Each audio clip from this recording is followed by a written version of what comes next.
নিরামিষ দিনে পটল আলু দিয়ে মটর ডালের পাতলা ঝোল খুবই ভালো লাগে।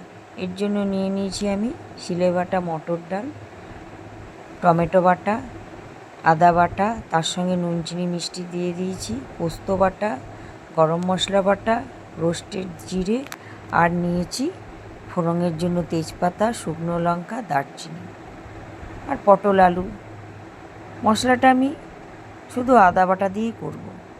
এই জন্য আমি একটা কড়াই চাপিয়ে দিলাম, কড়াইতে তেল গরম করতে দিয়ে দিলাম, তারপর গরম তেল মটর ডালের মধ্যে দিয়ে দিলাম, বড়াগুলো ভেজে নিলাম, বড়াগুলো ভাজার পর পটলগুলো ভেজে নিলাম, তারপর কড়াইয়ে তেলে দিয়ে দিলাম ফোড়ন, তারপরে আলু দিয়ে দিলাম, আলুগুলো ভাজার পর দিয়ে দিলাম আদা বাটা মশলা, তারপরে টমেটো বাটা, তারপর কষাতে লাগলাম, গরম জল দিয়ে দিলাম, পোস্ত বাটা দিয়ে দিলাম, ভাজা মশলা দিয়ে দিলাম, গরম মশলা দিয়ে দিলাম, তৈরি হয়ে গেল আমাদের তরকারি।